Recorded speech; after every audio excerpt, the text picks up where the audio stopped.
Today, I'm talking with Annie Hutt. She and I spoke a week ago, talked about her story. There were some open points, open questions. So we're going to find out today what she's come up with in the meantime and take it from there. I think you're going to like this. Well, first, let's start with hello and thank you. Hello. Hello. Well, thank you. I'm so excited about this part too because I have questions about your story and I guess you probably do too. So, okay, yes. Yes, In the interim, I sent you that you the sent me an email about the genre and that maybe it was a genre of redemption, yeah. which, of course, when I look at your thing, it goes to horror, and I'm going, what the hell, Jule? Oh no, not horror And then in the religion. yeah, but that's on the external dimension. Okay, so then my big question is, Yeah, what are the obligatory scenes? obligatory scenes of a redemption.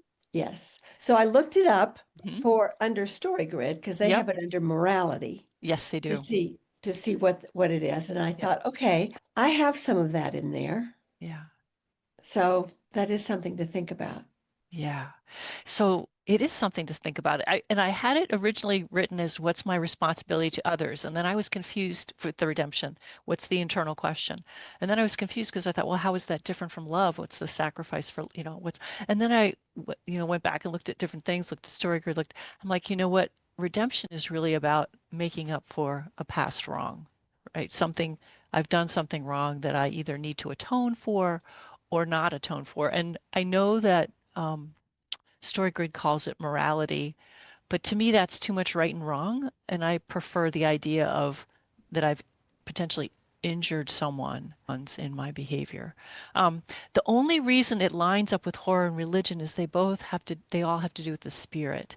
And if you think about the redemption arc, if somebody is completely unredeemed and refuses to change, and they live like that and they impact others from that bad place, that could result in a horrible situation or horror. But that's only when the dimension of spirit is externally applied. Internally applied, it's my own redemption arc. Well, what's interesting too is I remember at one time it was talked about that you could find horror in every story, which to me meant that then and I didn't have any understanding of how that could be, but now that you've been talking, it Mm-hmm. would make sense if we're looking at redemption, at doing the wrong, trying to right the wrongs that you've done, that Mm-hmm. you could find that in every story.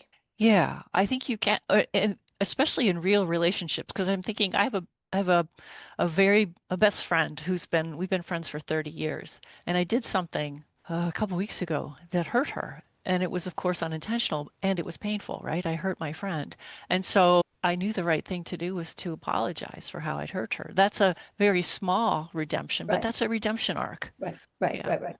Right. I was thinking about that the other day with my daughter, that Mm-hmm. she felt that something hadn't been done the right way, and my feeling was it didn't matter whether I agreed with that or not. What Oh, mattered was her pain, that needed to be addressed no matter what. And so other people might say, well, why didn't you say this or why didn't you say that? I'm like, that just didn't seem important to me what based mattered was her on pain. Wow. was what mattered was the pain. And Yeah. it didn't matter even whether I felt necessarily like I didn't have to feel horrible about it to Mhm. still not want her to be in pain, Yeah. however Yeah. that looks. So I don't know if that's redemption. It is certainly, though, trying to have healthy relationships. Yeah. Yeah. I would put that one on the love internal dynamic where you sacrificed your point of view to honor her Right, pain. right. If you had done something, bad to her, that would be then that would be different. Right. And so if we did it with the redemption, it might be that that might be true for Jane and Hmm. maybe not true for her son, who's also got a role in the story, or Yeah. even for her sister, who's Yeah. also in a love story, Hmm. but she's made mistakes, Hmm. right? But she's a little bit more like she knows she made a mistake and that Hmm. her sister's really mad. Yeah. And what she hasn't really quite seen yet is it doesn't matter the mistake, it matters the sister's pain. Right. Like your daughter. Yeah. Yeah, now that I Yeah. think about it. The reason I went to redemption is because when you talked about when I asked like, how does she need to change, or what's the change that's demanded of her? And you said she needs to be a mom. She hasn't been a mom. She's been Right. grieving. And I thought, I see that differently as love then. I see that as I've uh, I've fallen short in my momness. And I've hurt others Mhm. through that, especially her husband and Right. her son. Right. And is she willing to do what needs to happen for that? Yeah, yeah. I think what makes this less common is a lot of redemption stories. I don't know if it's a lot. It's the ones I'm familiar with. The protagonist goes unredeemed, right? They don't do what they ought to do to atone for what they've done wrong. And I'm thinking of things like leaving Las Vegas and Oh, you're right. yeah. Like that's the ultimate. Yeah, really. Yeah. But Okay. even All right. Yellowface, even the novel Yellowface, same thing. It's redemption. She's a novelist who steals another novelist's manuscript and palms it off as her own. And she does it just when you think she's going to learn her lesson and do the right thing. She does it again. So it Right. doesn't have to be brutal or, Well, again. there was some famous screenwriter that said he thought all movies were about redemption. Interesting. And Huh. so, but I definitely think that's something to think about with Jane. And it still comes down to connection, which is the theme. Yeah, we know for Jane, it's either redemption or love. Right. That's her internal arc. Right. Yeah. Well, I like it. I like it. And so I would probably follow more along what the morality obligatory scenes are. hmm hmm Okay. Yeah. Okay. Okay. That'd be a fun experiment to do. Like just especially take your big seven jewels, the main seven, and look at because that's what the obligatory scenes line up with. The inciting incident that's an obligatory scene. The dig down deeper is an obligatory scene. So just see if you use the redemption morality Right. obligatory scenes, how does it work or not for your story? So this is what else I wanted to ask you. Yeah. I was reading today on another story structure model, Yeah. and they were talking about, well, actually, they all went along with yours, if you hmm wanted just as Yep. many, except for the dig down deeper for them was the climax. Yeah. And I don't know that that's always the climax in this. Um, in StoryJoules and in most story models that dig down deeper climax, that is the big ending of the story. That's where the protagonist has to prove is fully tested. It's the ultimate test. And they either prove that they've changed or they prove that they haven't. Okay, because I thought really in some ways the return changed could be the big climax, and then you're seeing how they live that out. I want to think about that. I would say more typically the return changed is the preparation for Okay, facing. So okay, yeah. okay, For your story, the return changed very well could be Jane deciding I need to become the mom and then gathering her team, which would be potentially Jason and her husband, to go do what they need to do. And where she's tested in the ultimate confrontation with, is she going to be mom or not? right, right. Okay, well, that makes it interesting. Yeah, Yeah, usually the thing about the return change is that's when they've had the realization, right? They've come out of the all is, they've experienced the all is lost. They've come through the dark night of the soul and they've had the realization like, oh, it's me. I'm the problem. It's me. I need to change. And then they take the step. So I just did a video on Star Wars, that first one. That's Luke going to the Rebel Alliance. He's going to be fighting, but his dig down deeper is when all his all his flying mates. They're trying to blow up the Death Star, and all the flying mates are gone or sent off into space, and now it's just him and Darth Vader. Darth Vader duking it out. so you also did, and I have it, I can't Hmm. find it, but I have it, the analysis of.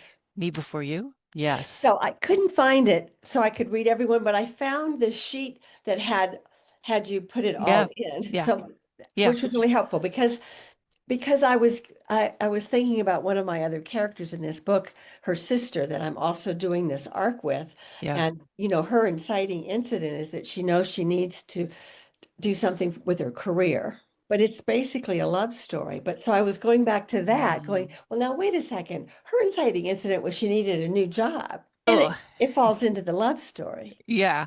So for something that I'm seeing that I hadn't seen it's very clear to me now that in lots of stories, there's two inciting incidents. There's an internal and an external. So for me, before you, her internal arc is validation. Love is the external genre because it's that's what applies pressure through primarily her relationship with Will. So her inciting incident is her losing her job externally. That's the first one, losing her job, and then her second one is meeting Will. Because in a love Right, story, when the right. lovers meet is the inciting incident. But for me, before you, it's a good example of the return changed. So she tells Will she loves him. He tells her it's not enough. I'm still going to go anyway. And so she's like, I can't let you do that. And he just goes to Switzerland and she stays behind and she actually goes back to her parents' house and she just like hides in her room for 3 days. Right. But then her return changes. She's like, nope, if I really love him, I will support him in this thing that is the hardest thing I can possibly imagine. And she gets a plane ticket to go to Switzerland. And we see her in the car she's landed in Switzerland because we see Alps out the window, but it's the first time we see Louisa from her point of view, where she's sitting in the car looking out the window. All the other times we see her, when she's been on the bus, we are in looking at her. It's like she is now taking responsibility for her life and living it. It's this, what else is interesting that I never would have noticed if I hadn't taken all those screenshots is she's never center frame in any of the film images at the beginning. She's always off to the side. She's never center frame. To take a pic, so she doesn't come center frame until towards this end here. I forget the first time. Anyway, so her return change is going to Switzerland, but her dig down deeper is actually walking into Will's room and getting into bed with him Right. and telling him, I'm not going to try to stop you. I love you and I'm not going to try to stop you. I read your analysis, well, probably a number of times before I ever watched the movie. Really? Yeah, Wow. because I wasn't that interested in watching the movie, only Yeah. because I don't Yeah. want to watch a movie where he dies at the end. Yeah. Yeah. But I thought, okay, I'm Yeah. I'm going to see the movie now, Yeah. now that I've analyzed it. But of course, it made it much more impactful because I knew all the pieces, You and could so track it. yeah, Yeah. I did that movie because the book was so good. And I can't analyze a book, like for a video, what are you going to show from a book? Pages of right, text. So right. what I noticed in the video compared to the movie is they're pretty consistent in agreement with one another, except for in the book, the whoa, shake up a belief is not learning that Will wants to wants to go to Dignitas. It's her sister leaving her and telling her, I can't help you with your project with this guy. I can't help you find things to help keep him alive. Oh, And that's not, oh, it's not as, doesn't have mm. the same oomph. It was a smart move to change it. Right, because I did read the book when you were doing the analysis. I thought, well, you better read the Mm. book. But Ah, then I hadn't seen the movie, and it was just really interesting. Plus, that guy now has been in two other things I've watched just recently. Like, too funny. He's one of those actors who just like shows up. He's sort of like an everyman. There's something about his face that yeah, he kind of can take a lot of different roles, and it takes me a while to recognize, like, oh, that's him. So, exactly, exactly. yeah. Matter of fact, I have to go. He looks familiar. Yeah. Also, in the last thing I saw him on, he had an American accent. You Like, know, oh my goodness, actors who are actors can you? do that. Yeah. All So, right, yeah, Annie, do you want to do a pair share? Do you want to talk through the story as you see it now, sure. or Yeah. okay. All right. So I think let's do that. I have my pair share sheet. So I don't know that I need to start at the beginning. No, for any pair share, you talk about whatever you want to talk about, and we can either time it or not. I can do the standard 10-minute timer, or we can say no, you'll just talk, and then when you're done talking. But I do want to do the timer because if you only talk for like 4 minutes, I want to say what else, what Right, right, else. right, right, So I right. I will Okay, time it then. Okay. okay. All right. Well, yeah, wherever you want to start.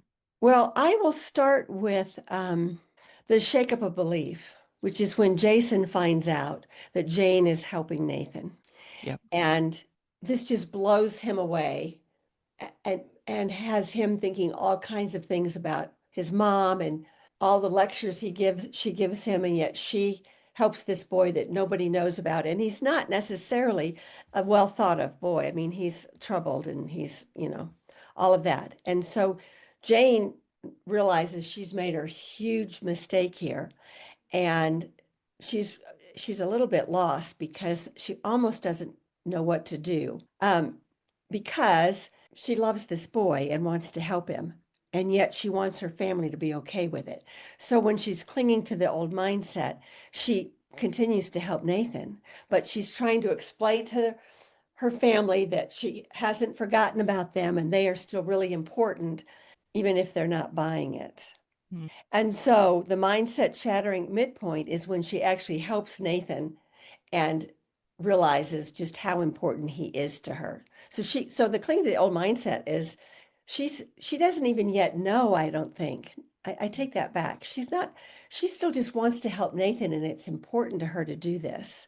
And she has all the good altruistic reasons why that's important. But it's the mind shattering midpoint that she realizes that she really does care about this boy. And so she's going to continue to tutor him. And Frank isn't really putting up a fight about that.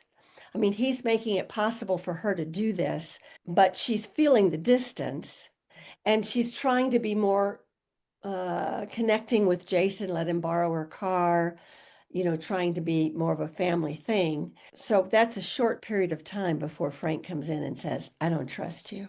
And I don't really know what's going to happen because you don't tell me the truth. I don't know what's going on. I can't trust you. And, this is our family. And from that, he distances himself from her and doesn't come home for dinner, shows up. He answers any of her questions. He talks to her, but he's not really trying to engage with her. This is really killing for her because this is her best friend. Mhm. And she might not even realize that this is her best friend until this happens, or just how deep that goes. And she comes back and tells him everything. And I was thinking it didn't even have to be real serious. She could actually jump on him and sit on him on the bed and kind of take him by surprise. It wouldn't necessarily be sexual, but it would be physical. Mhm. And that she says, I'm going to talk to you. And I know you don't want to talk to me. And I need to tell you this. And then she tells him everything. And he takes that well, even if things aren't back to like things, it doesn't solve everything. But she comes back from that and she feels changed from that, from having really talked about everything that's important to her and let it all out. There's something healing about that for her too. So that she comes back with the family and she's ready to sit down with the family and talk about what do they want to do, whatever Frank wants her to do. And then the dig down deeper. In the meantime, Jason has been sort of playing on the edge. He's a good kid. He's still a good kid, but they have a really big fight about what Nathan means to her and what Nathan means to Jason. Jason doesn't mind the boy. He's just wondering if Nathan's replaced his brother. And she's trying to tell him he hasn't. And he leaves and he's pretty angry. And now he doesn't have a car, but she doesn't know where he is. And he doesn't come home at curfew when he's supposed to come home. So now she's really, really upset. And whereas before, she wouldn't have talked necessarily to Frank about it. She might have said, well, he's missed curfew, but she wouldn't have explained everything. This time, she tells him everything and says they did have this big fight. Maybe she was wrong, but they had this big fight and she doesn't know what to do. And they talk about should they go drive around and look for him? Should they go by? But they don't want to leave the house in case he comes home. And and then Jason comes home. Actually, he comes home with Nathan. And so the new world then is so they resolve that. Somehow that's resolved and they talk about it. My ending scene, I have the beginning scene where she's at the grave talking to Kevin, and the end one is the family's at the grave. It's his birthday. And that includes Tracy and Alex, and they're all honoring Kevin and the loss of him. And it's also their family is coming together because they are a family. And that is the new world scene. So how many minutes have I done? You've done 6. Oh, good. What else is on your mind? So one of the questions that I haven't answered, but might be answered in that is, how is Jane being mom? You know, and it might be even be that when we're in the dig down deeper, Sarah is there too, and have her perspective. Not that it's huge, but she's part of the family. And now this is more of a family thing, worry. The whole family is worried about Jason and his coming home more than it's just Jane in her own little world and without Kevin. The thing that you've taught me is that it can be subtle without having to be huge. It doesn't Mhm. have to be a huge thing that happens. Mhm. But, you know, it's like the girl looking out the window versus the camera looking into it. It just has Mhm. to be, it just has to be there. So maybe that's the piece of it. Okay. Stop, pause there. Because Oh, that's just the best question, Jewel. I mean, I didn't even know I asked it, is how is she showing up to be mom? Yeah. What did you notice as you shared your story? I noticed that I have more thoughts on it than I thought I had. Mm. There was a part of me that goes, oh, I don't know if I want to come do this because I don't want to fail Jewel. Oh no, we're here to work on it, not to perform. And so I want to be sure that I have everything that I'm supposed to have. And I didn't know that I did, but I have more than I thought I did, Mhm. even if I don't have it all. Yeah. Anything else? It made me also realize that I've just been putting this off to have at the end. And I'm realizing I want this to be worked out also, Hmm. so that as I'm writing, I know that this is where it's going, and I'm not still going, it's going to be something like this here. Yeah. So I'm more sure about that now. Nice. Nice. Thank you for sharing that. All right, Anything thank you. else? No, I think that's it. Okay. What I noticed as you spoke, which is interesting given what you just said, is how sure you are of so much. When I wrote down, oh darn, because I wrote it down, I wasn't looking so I could be paying attention to you. Oh, this is her best friend. When you were describing what Frank means to Jane without her even realizing it, you were so clear on there. And there was something about when you were talking about the midpoint, with the way you spoke about it. I, I will send you the video right away because I think it would be interesting for you to watch how you talked about your story because I felt like you were telling me about a real family. You were so clear on it. Something I wondered was how to have Jane prove her redemption in the dig down deeper. How to really test her on, is she fully being mom? Something that resonated for me was when Jay, I teared up a little bit. I always like when I do that because it means you got me. It's when she gets on Frank. And I could see her doing that because she's been so withholding, so closed. And like, I'm going to tell you this, and it's hard for me to do, so I'm not going to let you run away. I'm going to sit on you, or what, whatever she does. And it's not sexual. Um, and it's so human. I just feel like it's a person who's been drowning, flailing, going, I don't want to drown anymore. Like, but they're, Right, like right. maybe sitting on your husband isn't the thing to do, but it's perfect. I just thought it was so perfect for Jane, for where she's been and who she wants to be. She doesn't want to be this person that she's been. She doesn't want to lose her family. She doesn't want to lose her best friend. I can see why Jason would be angry, thinking that, is it Kevin? So that this, yeah, Kevin. thinking that Kevin was being replaced, and he would Oh, want to. Nathan was, yeah, Oh, Kevin was being replaced. Yeah. yeah, thinking that With Nathan. with Yeah. Nathan because that's his brother, and he's in his own grief, and so that's his way of grieving for his brother's, standing up for his brother's presence, even if he's not physically there anymore. So I think it's really cool. Good, good, Yeah, good, good. yeah. Well, I do have to admit that the midpoint was huge for me. That was probably one of my biggest things was Mhm. because when you said that A, it was subtle, and B, it was a um, a revelation. Yeah, It was seeing it a little bit differently. yeah. Yeah, it can be. So let's go back to those two stories. Star Wars, it's not that subtle because it's an action movie, so he's going to Right, go in a trash compactor, right? But in Me Before You, it's a gift, right? It's those stripy leggings that tell her that the man she thought hated her has actually been paying much more attention and cares enough to have something custom made for her and specially wrapped when her jerk boyfriend, you know. right, right. So Yeah, it's subtle. It can be subtle externally, but the impact internally is huge. Right, Yeah, right. Yeah, yeah. yeah. Okay. All right. Well, that is great. All right. I'm feeling better. Oh, good. I'm glad. I'm glad.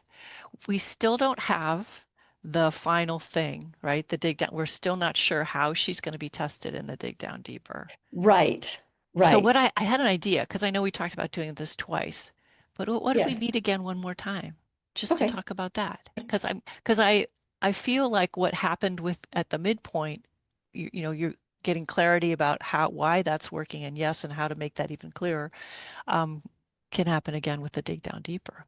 As you Right. as you think about all the ways, like what would be what would be her a way to ask yourself is if we put her in this situation where they go out looking for Jason and whether he just shows up or they find him somewhere, what would be her old default way of dealing with that? And what would be her new way being fully mom?